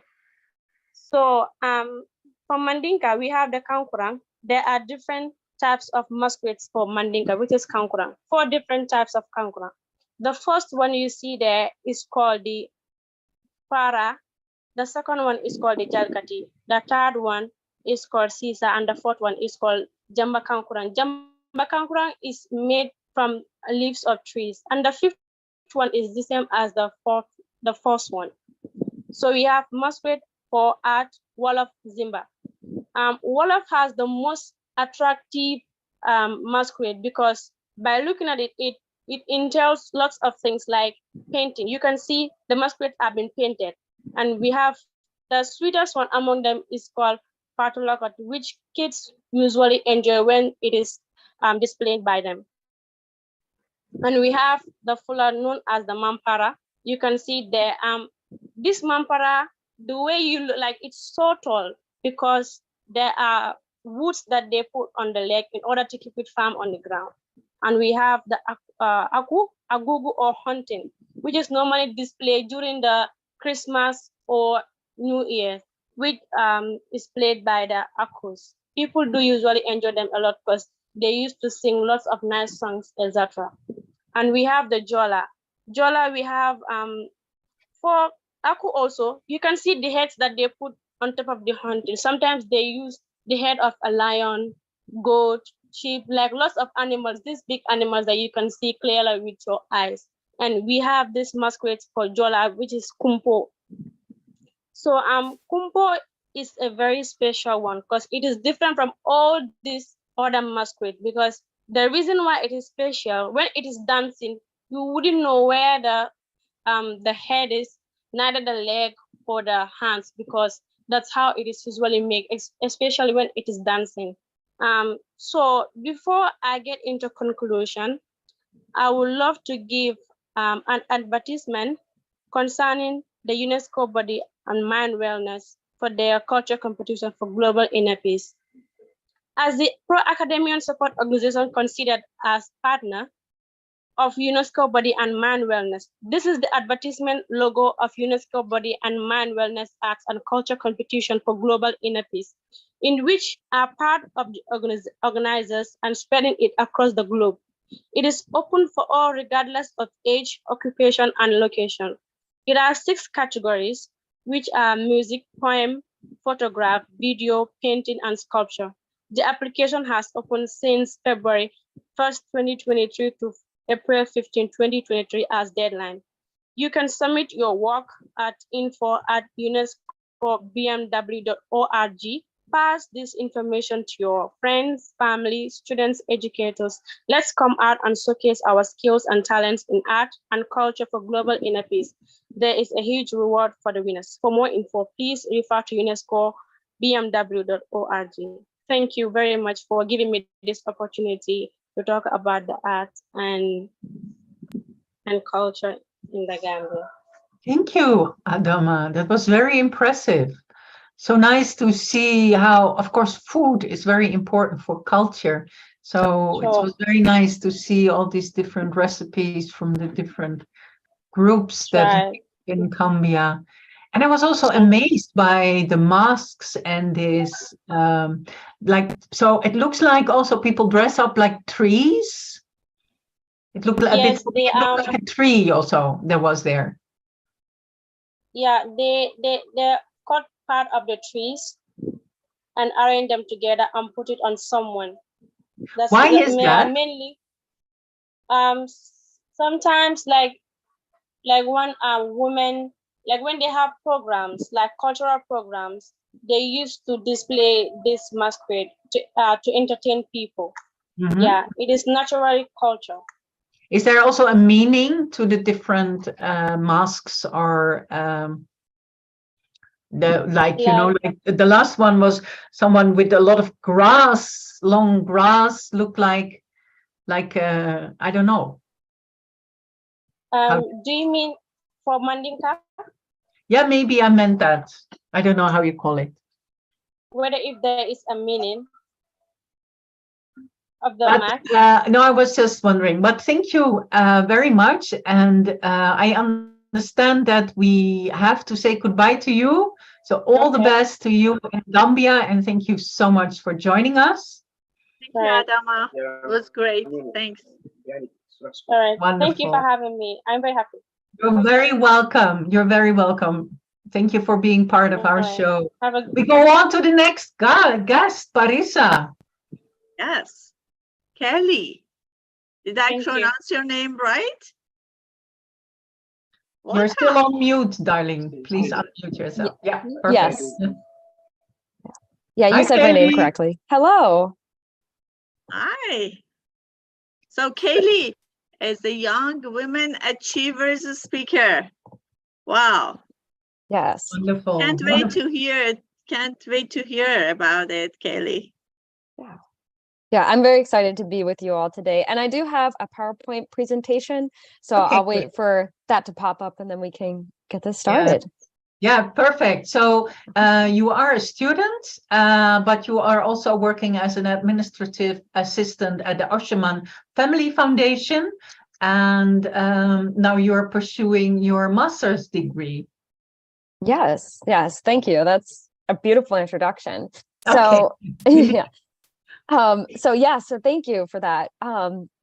And I am so pleased and happy to be here to celebrate International Women's Day and Women's History Month. It's truly an honor to be here with such amazing thinkers and influencers in the world.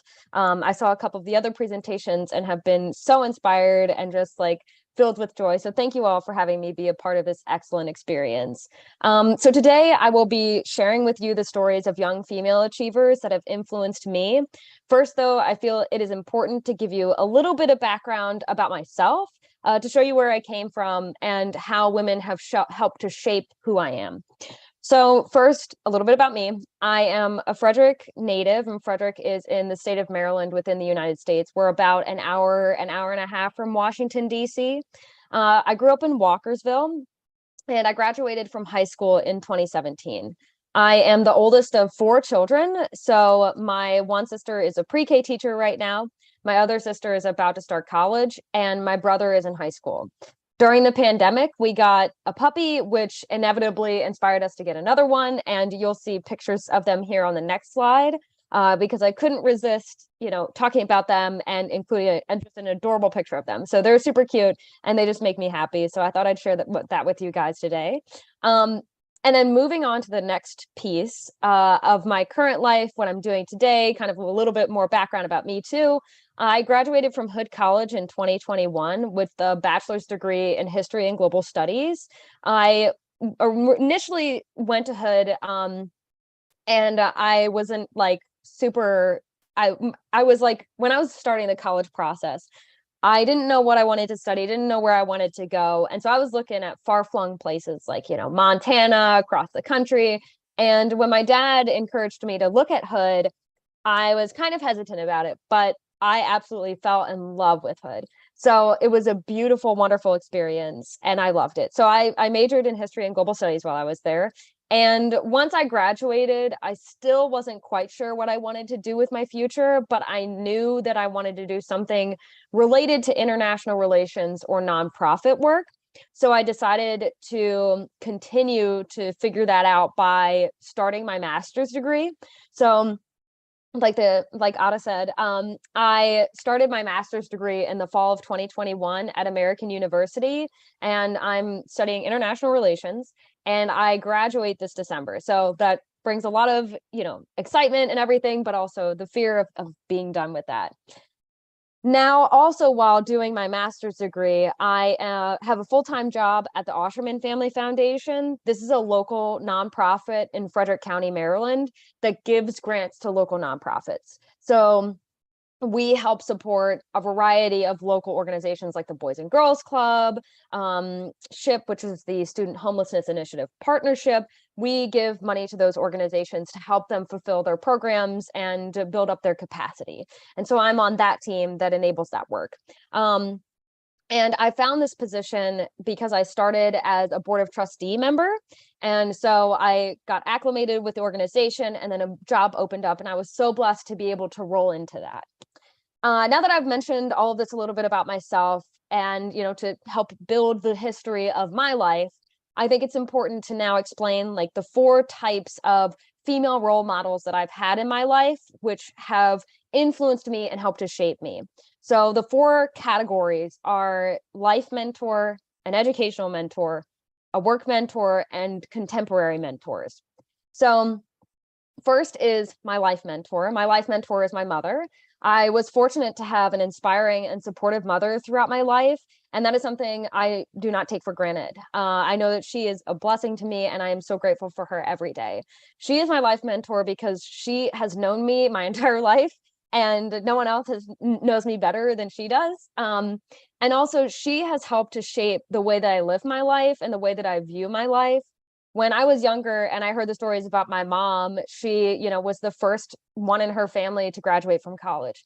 She was the youngest vice president of a real estate company in the state of Maryland. And that was at a time when female leadership was not very salient within the culture. So she was pushing against a lot of cultural norms at the time and really being a trendsetter and like setting the pathway. And she inspired me through other things that she's done in her life by like living alone and having a dog by herself, which, when you're hearing these stories and you're like 10, you're like, oh my gosh, I could never imagine doing that. And so when I got the opportunity to do some of these things, get a job, start college, she really was in the back of my mind knowing my mom did this and now I want to do this too. And so she showed me that the sky was the limit and made sure to build and foster an environment around me that was conducive for me to pursue my dreams.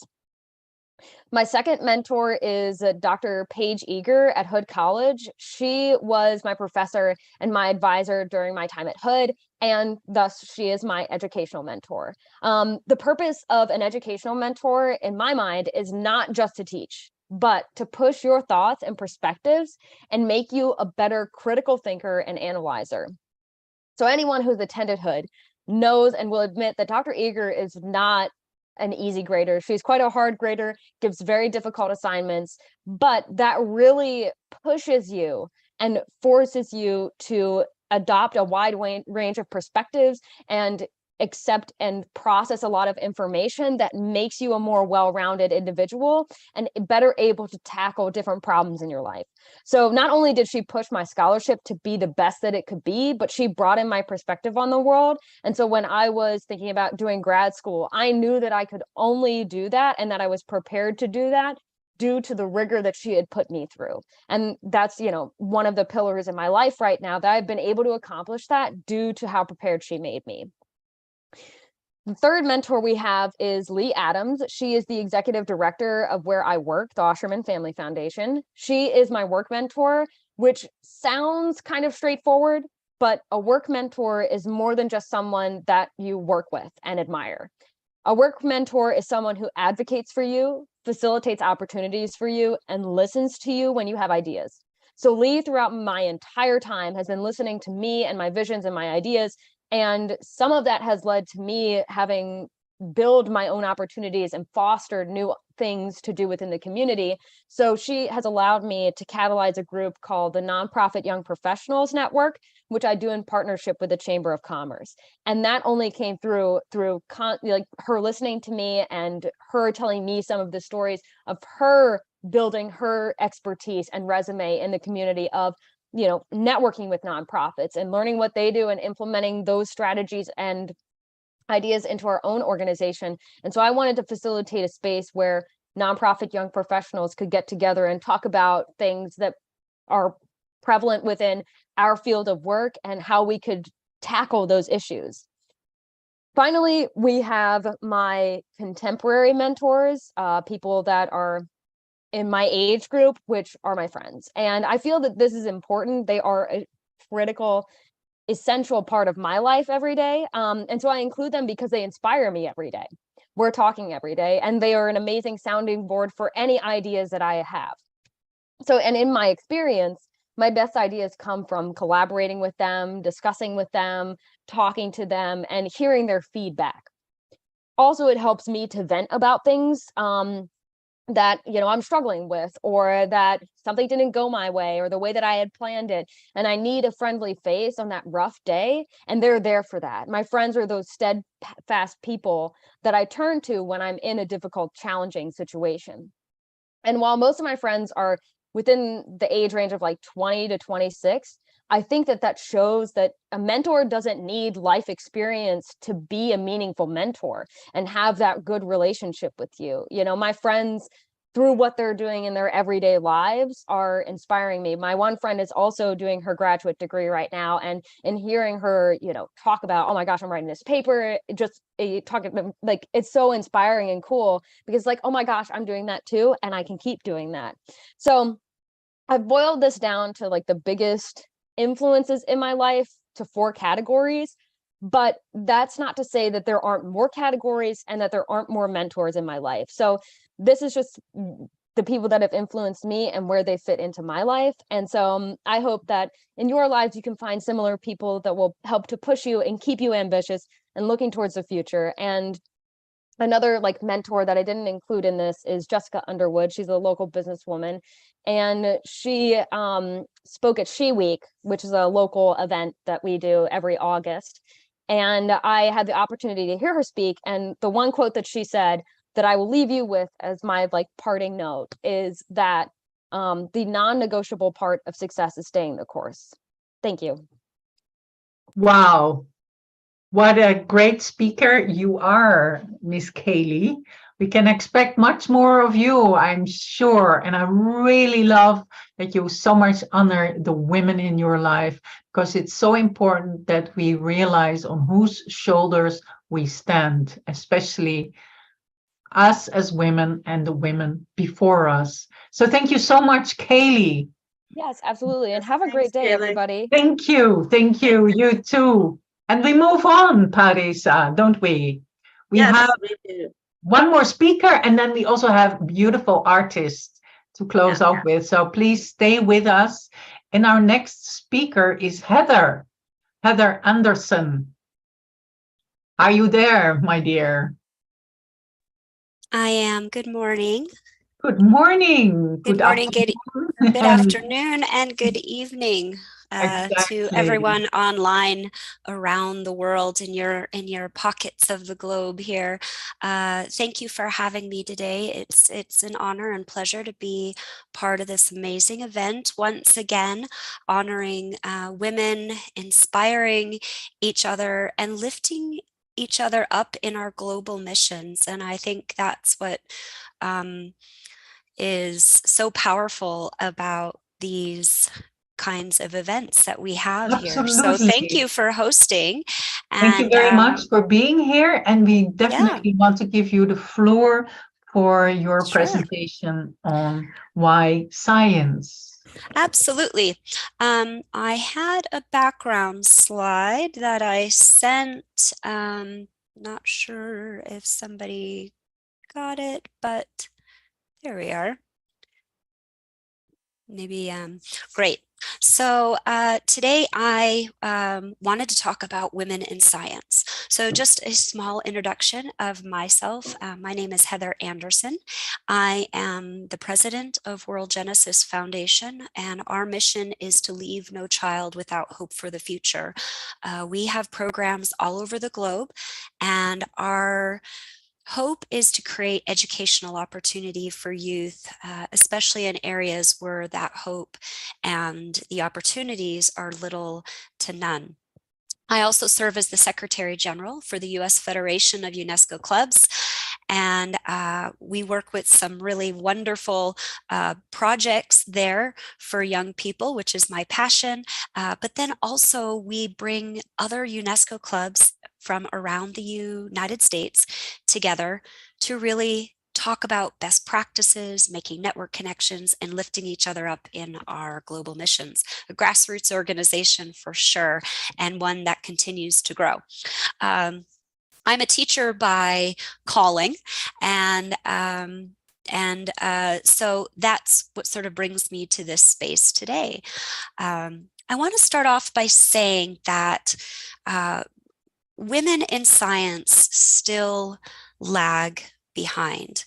The statistics say that about 33% of researchers are women, and that's a small amount.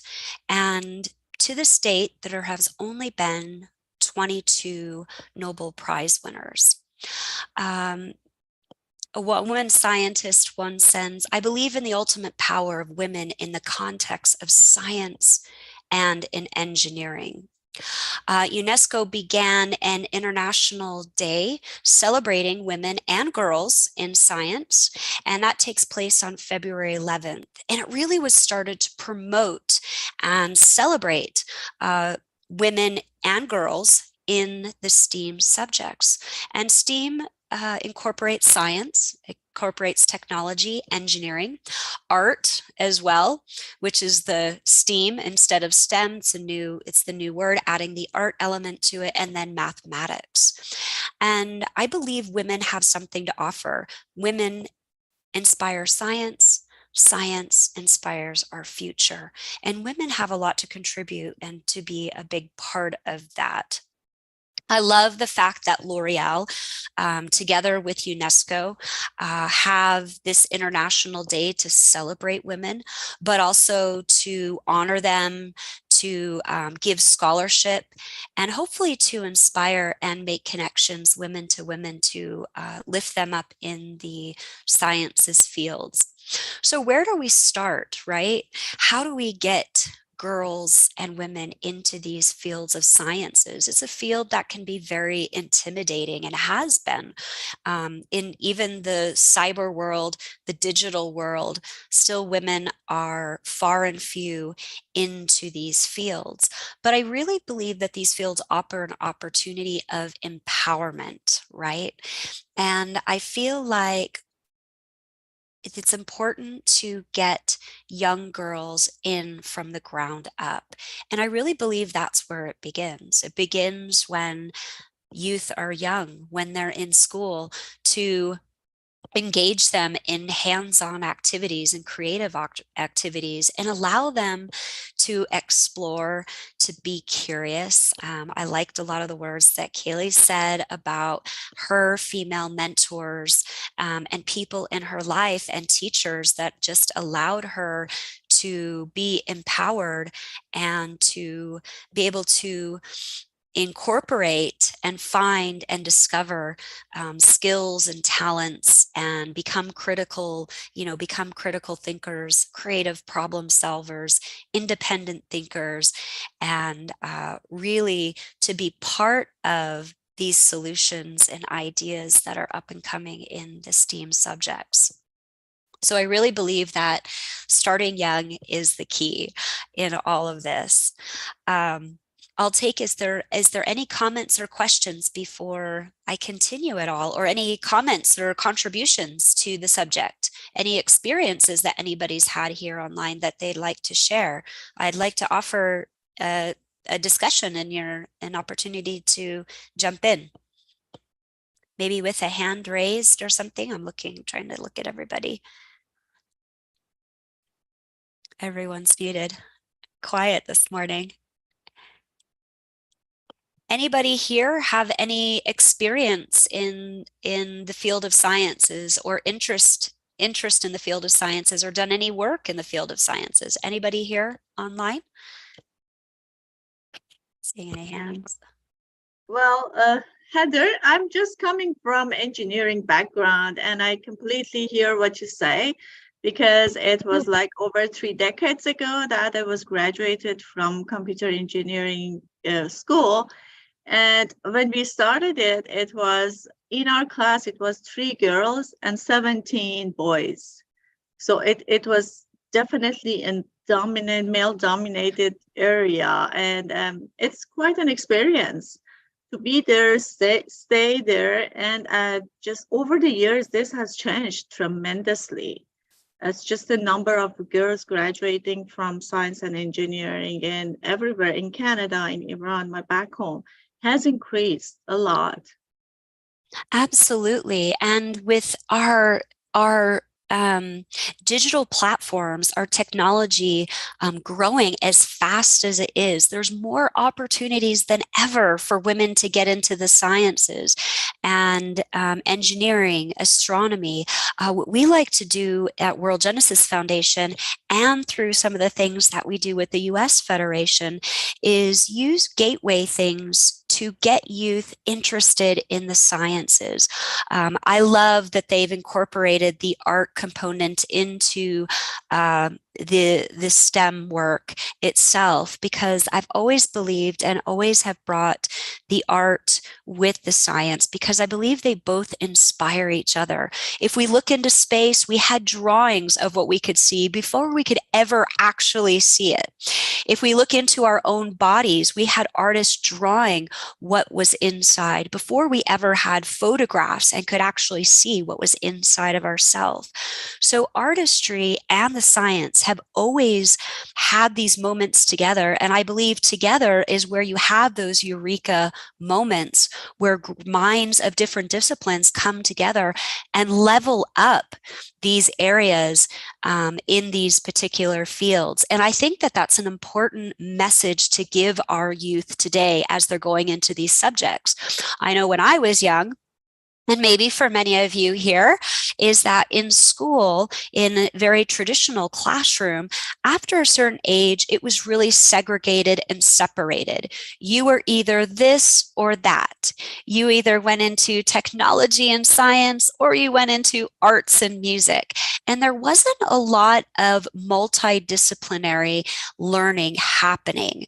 And that's the way that it was for me in school. So it wasn't until an older age, when I had an opportunity to dabble in some of the fields, that I realized I not only had an interest, but I had a great talent and curiosity and hunger into these fields. And all of a sudden I was propelled, not until really later in life. And so I made it part of my mission, and I was so inspired to use these subjects as children are young, to really give them an opportunity to explore and to play and to just be curious, and then have that be an integral part of their learning process. And I found that throughout the years of doing this, that all of a sudden we're getting more young girls interested in the AI part of it, the digital part of it, learning about coding, going into fields of engineering or astronomy, mathematics, and all these other different kinds of subjects. A lot of times too, in our programs, I love bringing space into it. Everything that we know about space is because of radio technology and radio science. And let's face it, all of us have an intense curiosity about space. We all love space, whether we're young and we're just starting, life out in school, or whether we have had a lifetime of an experience. I feel like we all have that curiosity. So it's about finding these little gateways of interest to bring these young girls in. I'm going to pause there. And, yes, thank you so much, Heather. This is very interesting what you're doing and what you're saying. And yes. Indeed, I so much recognize also what you say about, on some point, you are put into a bit of a box, right? We have all these boxes where you have to fit in, but how interesting it is to get out of these boxes and to work together. So we have to thank you very much, Heather. And I want to thank you so much. More to you, but for now we have to continue. Absolutely. Thank you so much. And it's just been a beautiful program. I look forward to continuing the discussion, and very happy Women's Day to you all. Thank you, Heather. Happy Women's Day. Thank you, Heather. So interesting, right? So important to have women in tech and even more women in science, of course. So we go on to the next topic, and we can invite into the screen Mrs. Marzhei Abedi. And she will give us some announcement. So Mrs. Marzhei Abedi, please come to the screen. Hello, everybody. Please, can you also show yourself in the camera? Yes, there you are. Great. So wonderful. We can see the whole of you. That is nice. So what are you going to share with us? Whom are you going to introduce? Yes, Yes, being a good host, all of you, for holding this great meeting for Women's Day. So congratulations, or happy Women's Day for all women here and all women around the world. And women life freedom. I'm from Iran, Tehran, and you know that the revolution of Iran, as dear Parisa mentioned, has started by making a young girl killed named Mahsa. And after that, all women tried a right. And yeah, in my opinion, all women around the world should have a good unity to be stronger and help and support each other. In this case, all can get their right and the world will be better. I don't want to make you tired or spend your time or audience. So I'm here to introduce a group of girls that were my students and artists. All of them are very good artists and have a good performance. So I'm here to introduce them. But I think I didn't tell my name, Marzhei Abedi, and I have been joined in international projects, competitions, and UNESCO Center for Peace, UNESCO BMW, by making dear Zoreh try a lot to make my students and I join in this club. And my students were joined to this BMW club by introducing me and first yes, they tried to join and attended in some competitions and tried to do some good artists. And after that, their friends, Yasmin and Sonia, joined them. And now they are a group, 4 girls that are 20 years, and they have tried to write themselves the song, and the name of the song is Hope. I think they may introduce it themselves better. And they try to spread the peace all around the world. And now I thank you, Ms. Zoreh, and thank you for holding this good meeting. Thank you very much for your introduction. And now we're going to enjoy this musical group, the 420s. Thank you very much. You're welcome. And Panyan, if you can talk about your song a bit. They have started practicing and playing their performance since they were child and classical music. So maybe she can tell about that.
Beautiful. Wow, that was very, very beautiful.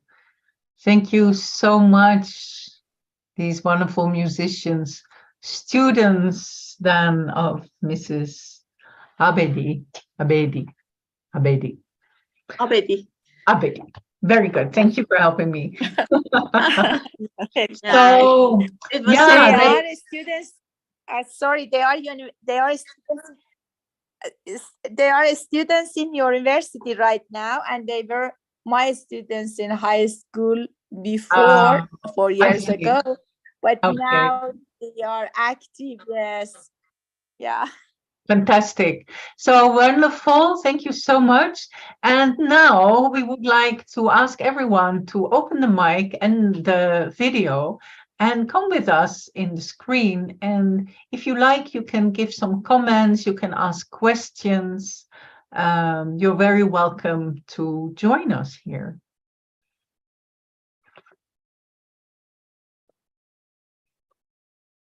So who will come in? I just wanted to say thank you so much for this program. I definitely learned a lot, and it was so interesting to see so many different perspectives about the same topic, Women's Day, from people all over the world and from so many different backgrounds and cultures. And yeah, thank you so much. You're very welcome. Thank you for saying that. That is really nice. If you like, you can also share messages in the chat if it's a bit too much to come into the screen. That's also fine.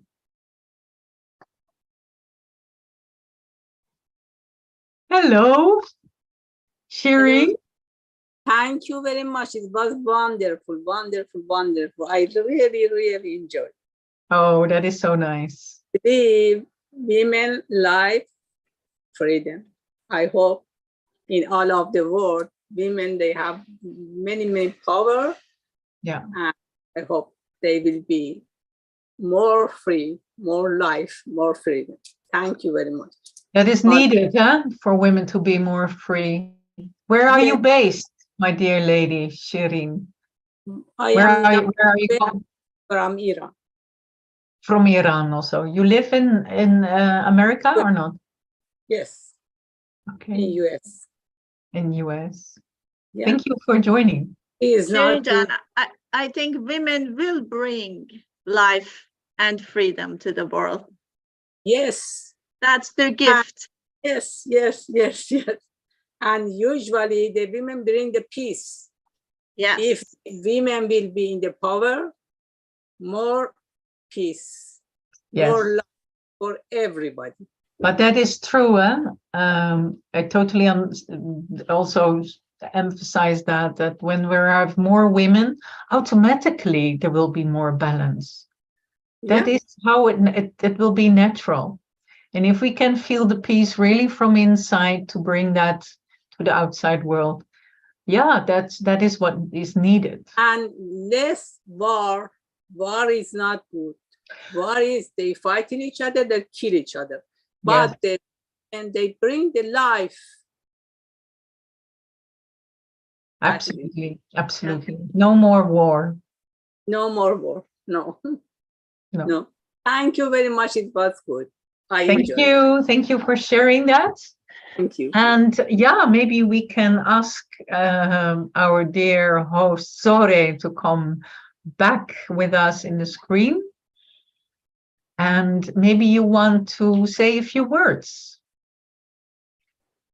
That was amazing. I am so grateful for all the women around the world, and especially the women here that are also good friends. And I wanted to again remind you about this project, 100 Years of Silence.